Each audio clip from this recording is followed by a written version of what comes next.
ओम श्री परमात्मने नमः। भगवान श्री कृष्ण की कृपा से कल्याण की इच्छा वाले भक्तों के लिए श्रीमद् भगवद गीता के 18वें अध्याय को प्रारंभ करती हूँ। अध्याय 18 मोक्ष संन्यास योग।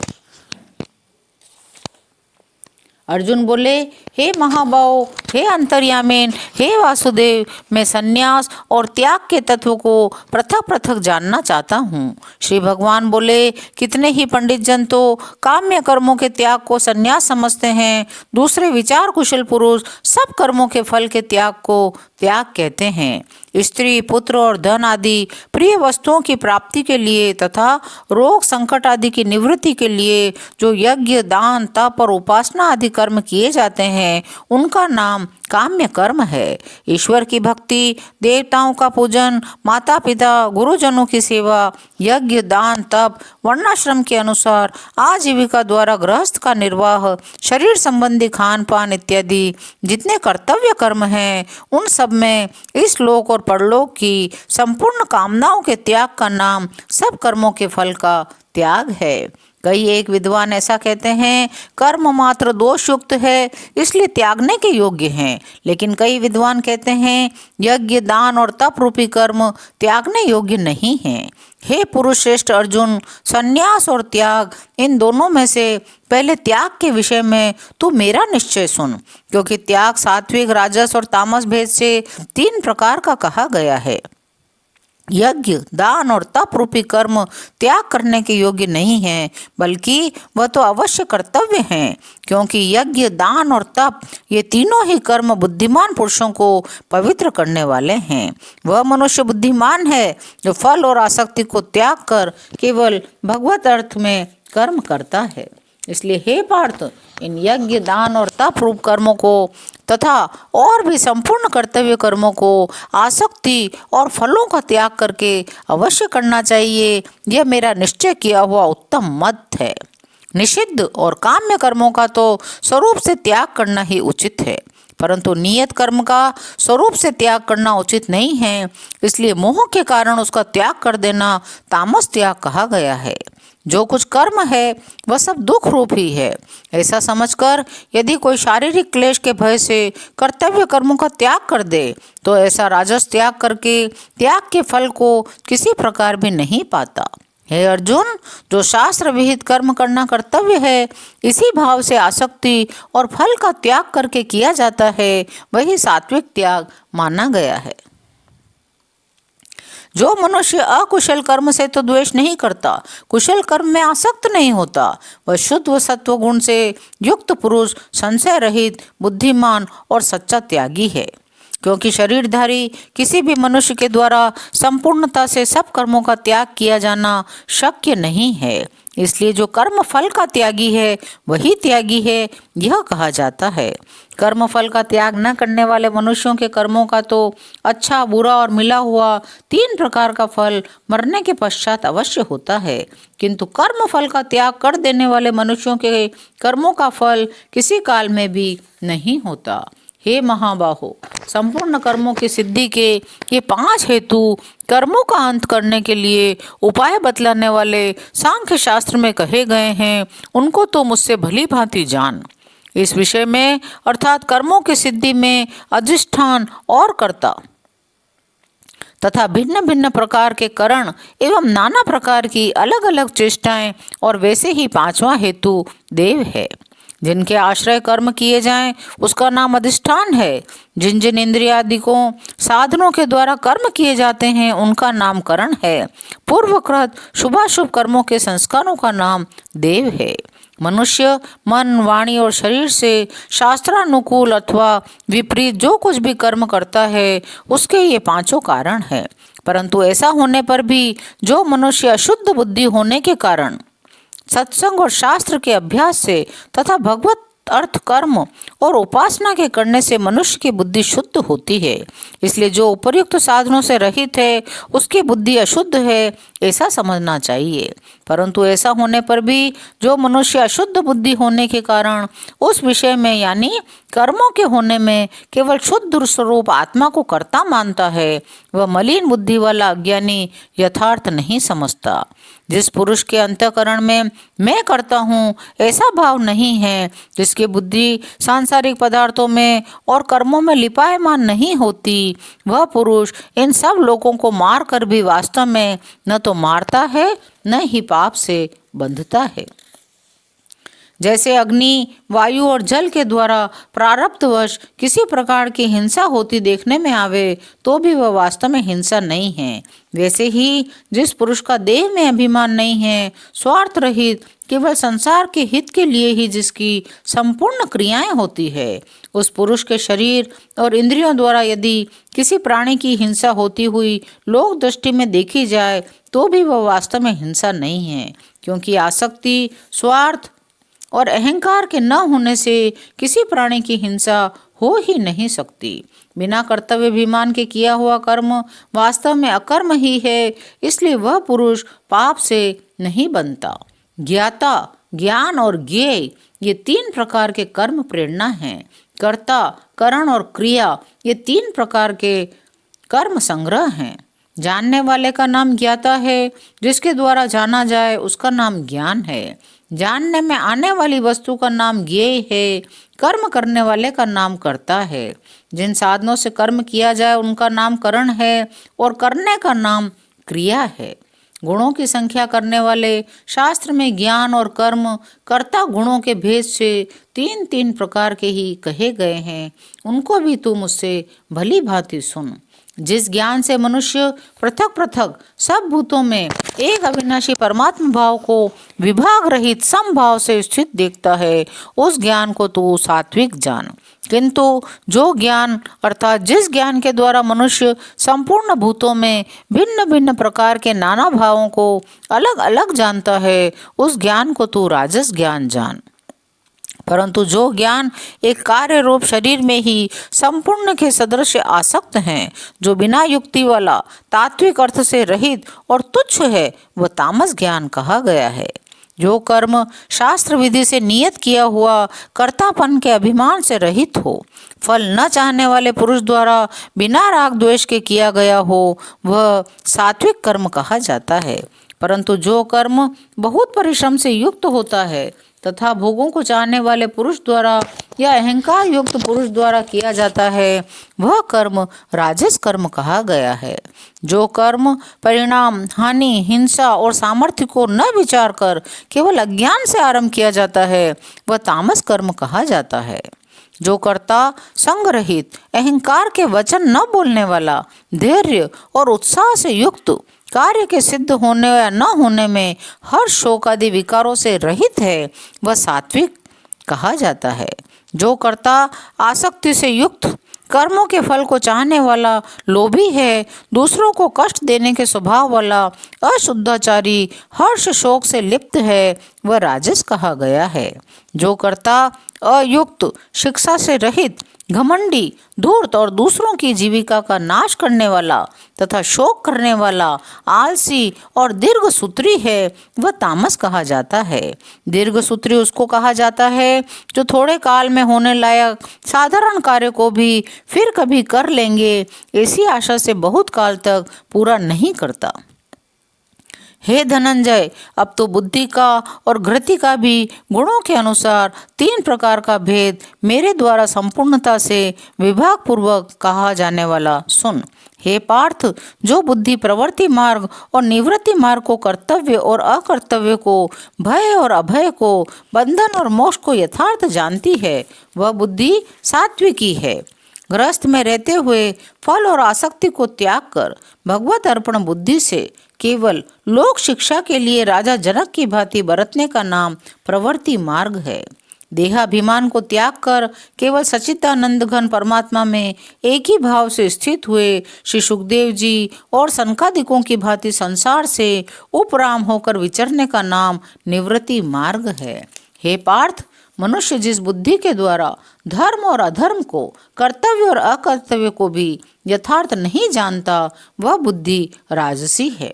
हे अर्जुन, जो तमोगुण से गिरी हुई बुद्धि अधर्म को भी यह धर्म है ऐसा मान लेती है तथा इसी प्रकार अन्य संपूर्ण पदार्थों को भी विपरीत मान लेती है, वह बुद्धि तामसी है।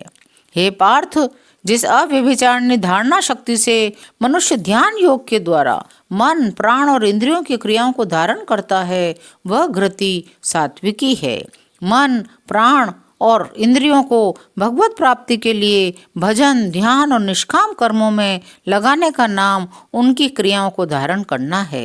भगवत विषय के सिवाय अन्य सांसारिक विषयों को धारण करना ही व्यभिचार दोष है। उस दोष से जो रहित है वह अव्यभिचारिणी धारणा है।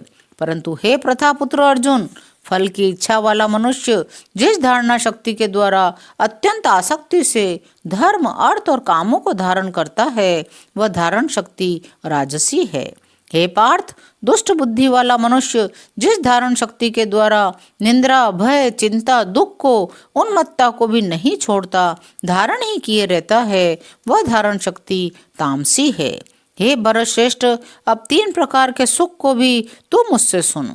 जिस सुख में साधक मनुष्य भजन, ध्यान और सेवा आदि के अभ्यास से रमण करता है, जिससे दुखों के अंत को प्राप्त हो जाता है, जो ऐसा सुख है वह आरंभ काल में यद्यपि विष के तुल्य प्रतीत होता है, परंतु परिणाम में अमृत के तुल्य है।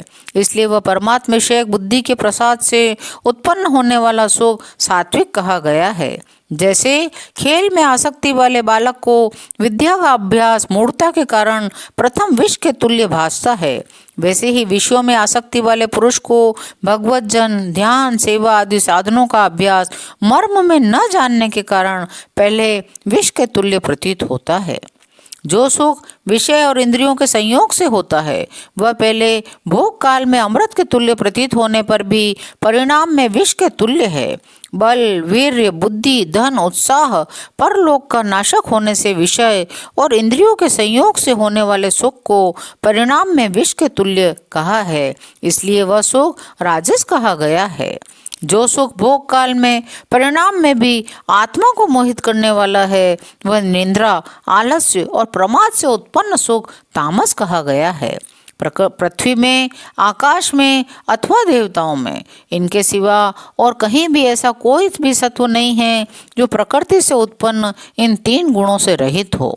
हे परंतप, ब्राह्मण, क्षत्रिय, वैश्यों के तथा शूद्रों के कर्म स्वभाव से उत्पन्न गुणों द्वारा विभक्त किए गए हैं। अंतःकरण का निग्रह करना, इंद्रियों का दमन करना, धर्म पालन के लिए कष्ट सहना, बाहर भीतर से शुद्ध रहना, दूसरों के अपराधों को क्षमा करना, मन, इंद्रिय और शरीर को सरल रखना, वेद, शास्त्र, ईश्वर और परलोक आदि में श्रद्धा रखना, वेद शास्त्रों का अध्ययन, अध्यापन करना, परमात्मा के तत्व का अनुभव करना, ये सब के सब ही ब्राह्मण के स्वाभाविक कर्म हैं। शूरवीरता, तेज, धैर्य, चतुरता, युद्ध में न भागना, दान देना, स्वामी भाव, ये सब के सब क्षत्रियों के स्वाभाविक कर्म हैं। खेती, गौपालन, क्रय विक्रय रूपी सत्य व्यवहार, ये वैश्य के स्वाभाविक कर्म हैं।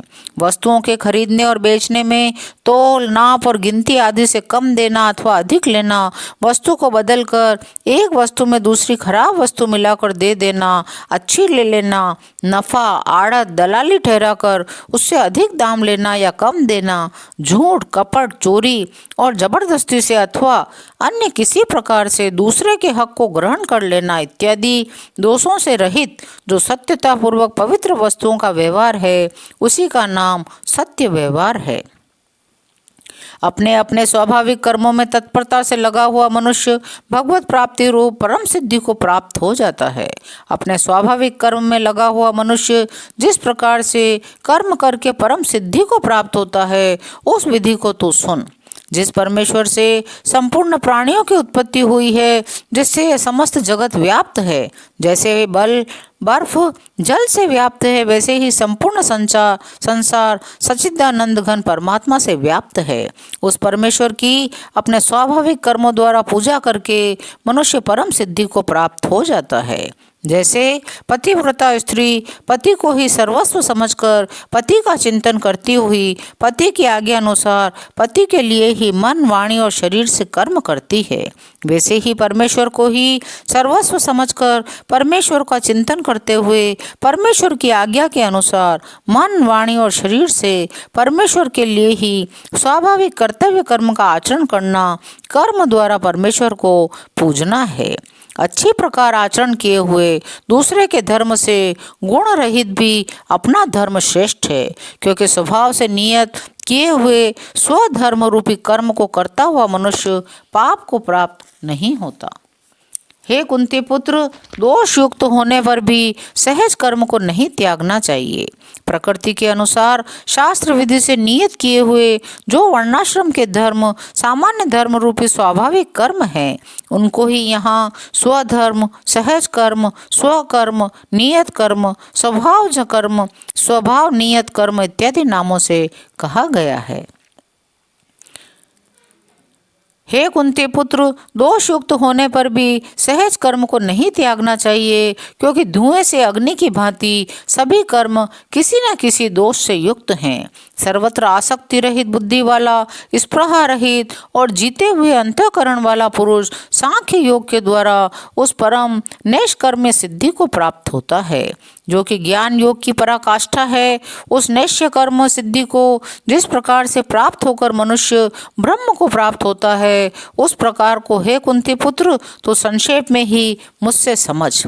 भगवान श्री कृष्ण कहते हैं, विशुद्ध बुद्धि से युक्त, हल्का, सात्विक और नियमित भोजन करने वाला, शब्द आदि विषयों का त्याग करके एकांत और शुद्ध देश का सेवन करने वाला, सात्विक धारण शक्ति के द्वारा अंतःकरण और इंद्रियों का संयम करके मन, वाणी और शरीर को वश में कर लेने वाला, राग द्वेष को सर्वथा नष्ट करके भली भांति दृढ़ वैराग्य का आश्रय लेने वाला, अहंकार, बल, घमंड, काम, क्रोध और परिग्रह का त्याग करके निरंतर ध्यान योग के परायण रहने वाला, ममता रहित शांति युक्त पुरुष सच्चिदानंद घन ब्रह्म में अभिन्न भाव से स्थित होने का पात्र होता है।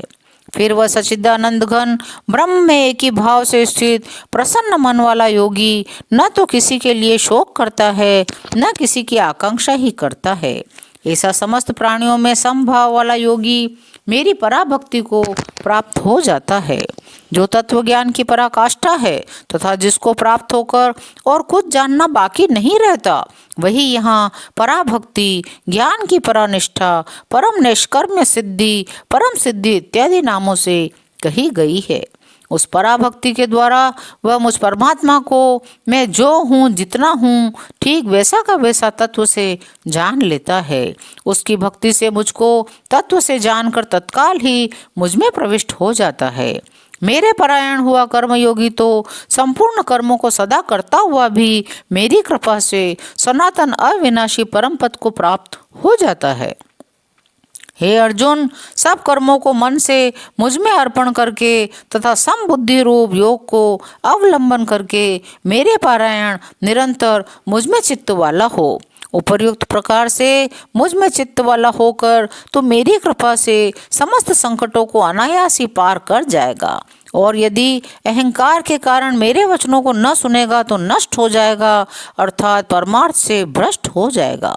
श्री कृष्ण कहते हैं, जो तू अहंकार का आश्रय लेकर यह मान रहा है कि मैं युद्ध नहीं करूंगा, तो यह निश्चय मिथ्या है, क्योंकि तेरा स्वभाव तुझे जबरदस्ती युद्ध में लगा देगा।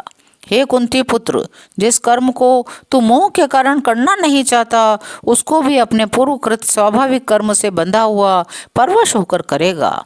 हे अर्जुन, शरीर रूपी यंत्र में आरूढ़ हुए संपूर्ण प्राणियों को अंतर्यामी परमेश्वर अपनी माया से उनके कर्मों के अनुसार भ्रमण कराता हुआ सब प्राणियों के हृदय में स्थित है। हे भारत, तू सब प्रकार से उस परमेश्वर की ही शरण में जा। लज्जा, भय, मान, बड़ाई, आसक्ति को त्याग कर एवं शरीर और संसार में अहंता, ममता से रहित होकर केवल एक परमात्मा को ही परम आश्रय, परम गति, सर्वस्व समझना तथा अनन्य भाव से अतिशय श्रद्धा, भक्ति, प्रेम पूर्वक निरंतर भगवान के नाम, गुण, प्रभाव और स्वरूप का चिंतन करते रहना एवं भगवान का भजन स्मरण रखते हुए उनकी आज्ञा अनुसार कर्तव्य कर्मों का निस्वार्थ भाव से केवल परमेश्वर के लिए आचरण करना, सब प्रकार से परमात्मा के ही शरण होना है। हे भारत, तू सब प्रकार से उस परमेश्वर की ही शरण में जा। उस परमात्मा की कृपा से ही तू परम शांति को, सनातन परम धाम को प्राप्त होगा। इस प्रकार यह गोपनीय से भी अति गोपनीय ज्ञान मैंने तुमसे कह दिया। अब तू इस रहस्य युक्त ज्ञान को पूर्णतया भली भांति विचार कर, जैसे चाहता है वैसे ही कर। संपूर्ण गोपनीयों से अति गोपनीय मेरे परम रहस्य युक्त वचन को तू फिर भी सुन। तू मेरा अतिशय प्रिय है, इससे यह परम हितकारक वचन मैं तुझसे कहूँगा। भगवान श्री कृष्ण कहने लगे, हे अर्जुन, तू मुझ में मन वाला हो, मेरा भक्त बन, मेरा पूजन करने वाला हो, मुझको प्रणाम कर। ऐसा करने से तू मुझे ही प्राप्त होगा, यह मैं तुझसे सत्य प्रतिज्ञा करता हूँ, क्योंकि तू मेरा अत्यंत प्रिय है। संपूर्ण धर्मों को अर्थात संपूर्ण कर्तव्य कर्मों को मुझ में त्याग कर तू केवल एक मुझ सर्वशक्तिमान सर्वाधार परमेश्वर की ही शरण में आ जा। मैं तुझे संपूर्ण पापों से मुक्त कर दूंगा, तू शोक मत कर। तुझे यह गीता रूपी रहस्यमय उपदेश किसी भी काल में न तो तप रहित मनुष्य से कहना चाहिए, न भक्ति रहित, न बिना सुनने की इच्छा वाले से ही कहना चाहिए। जो मुझ में दोष दृष्टि रखता है उससे तो कभी भी नहीं कहना चाहिए। जो पुरुष मुझ में परम प्रेम करके इस परम रहस्य युक्त गीता शास्त्र को मेरे भक्तों में कहेगा, वह मुझको ही प्राप्त होगा, इसमें कोई संदेह नहीं है। उससे बढ़कर मेरा प्रिय कार्य करने वाला मनुष्यों में दूसरा कोई भी नहीं है, और पृथ्वी भर में उससे बढ़कर मेरा प्रिय दूसरा कोई भविष्य में होगा भी नहीं। जो पुरुष इस धर्म में हम दोनों के संवाद रूपी गीता शास्त्र को पढ़ेगा, उसके द्वारा भी मैं ज्ञान यज्ञ से पूजित होऊंगा, ऐसा मेरा मत है। जो मनुष्य श्रद्धा युक्त और दोष दृष्टि से रहित होकर इस गीता शास्त्र का श्रवण भी करेगा, वह भी पापों से मुक्त होकर उत्तम कर्म करने वालों के श्रेष्ठ लोकों को प्राप्त होगा। हे पार्थ, क्या इस गीता शास्त्र को तूने एकाग्रचित से श्रवण किया? और हे धनंजय, क्या तेरा अज्ञान जनित मोह नष्ट हो गया? अर्जुन बोले, हे अच्युत, आपकी कृपा से मेरा मोह नष्ट हो गया। मैंने स्मृति प्राप्त कर ली है। अब मैं संशय रहित होकर स्थित हूँ, अतः आपकी आज्ञा का पालन करूँगा। संजय बोले, इस प्रकार मैंने श्री वासुदेव के और महात्मा अर्जुन के इस अद्भुत रहस्य युक्त रोमांचकारक संवाद को सुना। श्री व्यास जी की कृपा से दिव्य दृष्टि पाकर मैंने इस परम गोपनीय योग को अर्जुन के प्रति कहते हुए स्वयं योगेश्वर भगवान श्री कृष्ण से प्रत्यक्ष सुना। हे राजन, भगवान श्री कृष्ण और अर्जुन के इस रहस्य युक्त कल्याणकारक और अद्भुत संवाद को पुनः पुनः स्मरण करके मैं बार बार हर्षित हो रहा हूँ। हे राजन, श्री हरि के उस अत्यंत विलक्षण रूप को भी पुनः पुनः स्मरण करके मेरे चित्त में महान आश्चर्य होता है। मैं बार बार हर्षित हो रहा हूँ। हे राजन, जहाँ योगेश्वर भगवान श्री कृष्ण हैं, जहाँ गांडीवधारी धनुषधारी अर्जुन हैं, वहीं पर श्री विजय विभूति और अचल नीति है, ऐसा मेरा मत है। श्रीमद् भगवद गीता के 18 अध्याय यहीं विराम लेते हैं। शेष कल मिलेंगे। जय श्री कृष्ण।